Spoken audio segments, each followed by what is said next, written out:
New year, new economic trends. Like every year, economists worldwide have sat down to analyze the trends that will follow this year. And let me tell you, things aren't looking as good as we'd like them to be.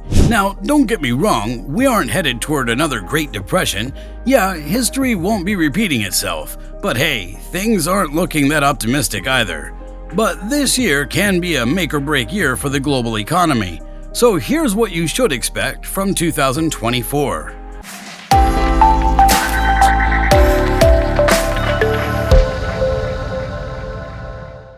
First up, the global economy will weaken in 2024. A lot of it depends on the Feds. According to NBC's senior business correspondent Christine Romans, 2023 was supposed to be the year of recession, but it ended up being a year of resilience. Now, here's the deal. Though the trends may go down, according to Romans, a lot of it still depends on the Feds.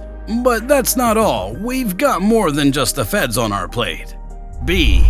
Geopolitical fragmentation. According to several surveys that were taken by the World Economic Forum, also known as the WEF, the global economy is set to slow down in 2024. While there are many reasons for this set, one of the major ones is geopolitical fragmentation. So what is geopolitical fragmentation?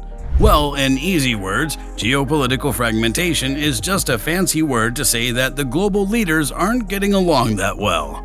This is why the global economy is facing uncertainty and many challenges. Now, these global challenges include difficulties for businesses in making profits, unpredictability in global affairs, and tensions between countries. The IMF chief also believes that if the world came together, these economic issues would be resolved.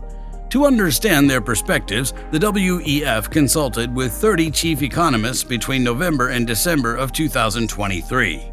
A majority of them, approximately 56%, anticipate a weakening of the global economy in 2024. About 20% believe it will remain the same, and 23% are more optimistic, expecting somewhat stronger economic conditions. But overall, things don't look good for the economy. On that note, geopolitical fragmentation is creating a divergence in regional dynamics. Divergence in regional dynamics. Divergence in regional dynamics means wealth is unevenly spread worldwide, creating a gap between regions. This gap, called divergence, is getting worse because of the increasing complications in global politics, known as geopolitical fragmentation.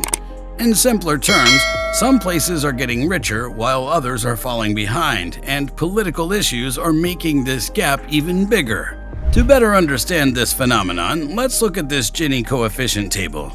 Gini coefficient is a measurement of inequality, and the closer this coefficient is to 1, the higher the inequality. Europe. Almost all economists who filled out the survey have a pessimistic view of Europe's economy. About 77% of them believe that economic growth in Europe will slow down this year, which is a lot more negative than what they thought in the previous survey. The United States. Experts also changed their minds about the United States. In the last survey, 78% of them thought the US would have decent growth. Only 56% think the same, so they're a bit more cautious. The IMF chief predicts a soft launch for the US economy in 2024. Asia. This is quite unpredictable because economists don't have much to say about the Asian region. They have almost the same predictions they had last time. No significant growth, but no significant losses either. However, when it comes to China, they get a bit more cautious. Only 69% of them expect a moderate level of growth from China in the year 2024. Additionally, while other parts of the world are worried about rising prices, China is facing the opposite, deflation. This has caused a drift in the Chinese trading relations. 2. IMF and its predictions.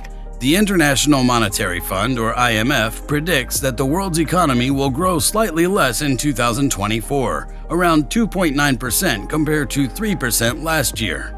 IMF also predicted that if countries start putting more restrictions on trade, the world's economy could suffer. They estimate that this could lead to a loss in global economic output, meaning the total value of everything produced and sold worldwide, by as much as 7%. Now, here's the thing. The countries that are not very rich, low-income economies, might face a bigger problem. they could experience a loss of about 4% of all the money they make in a year or GDP. This is a higher percentage compared to richer countries. Number 3. AI is an earthquake for the economy. Experts all over the world agree over the fact that AI is an amazing tool and comes with many advantages, but only for the richer countries, for example, Western Europe, the USA, Canada, etc. The poorer countries like Afghanistan, South Africa, Pakistan, etc., on the other hand, will take some time to get a piece of the AI cake. These benefits include improvements in how efficiently we work and get things done, known as productivity gains.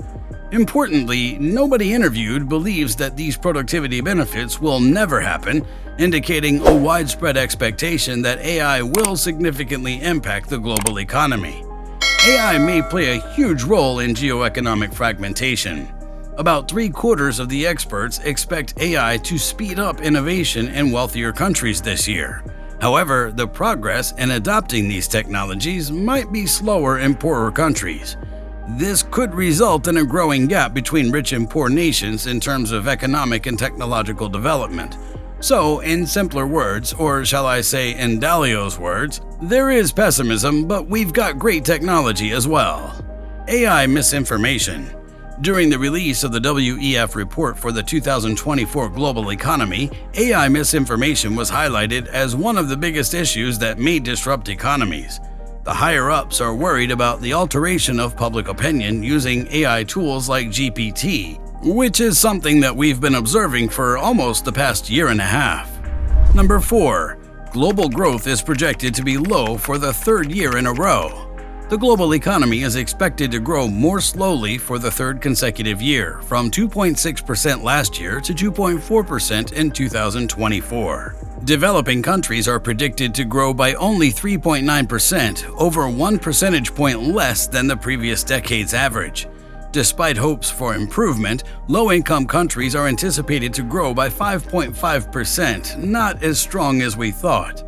Unfortunately, by the end of 2024, about 1 in 4 developing countries and 40% of low-income countries will still have people who are poorer than they were before the COVID pandemic in 2019.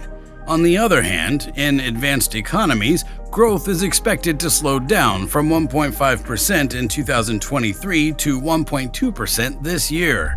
Number 5. Climate crisis. Climate crisis is another problem that the world is facing, which greatly impacts the global economy. Most of the time, richer countries have the means to overcome climate change effects. However, poorer countries have a hard time meeting their basic needs. To deal with climate change and reach important goals by 2030, poorer countries need a big increase in money, about $2.4 trillion annually. But it doesn't look likely without good plans in place. The amount of money each person gets for development in these countries is expected to grow by only 3.7% between 2023 and 2024. This is just over half the rate of the past 20 years. However, according to the World Bank's Director of Prospects Group, Ihan Koz, investment booms have the potential to transform developing economies and help them speed up the energy transition and achieve a wide variety of development objectives. Number 6. Good news.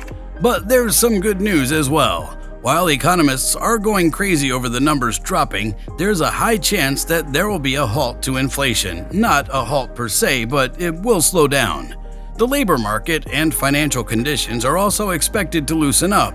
I mean, there was a whole announcement made by the chairman of the U.S. Federal Reserves. From geopolitical drama to the looming threat of climate change, the global economic forecast for 2024 isn't exactly the blockbuster we'd hoped for. But hey, we defied expectations in 2023, so why not do it again this year?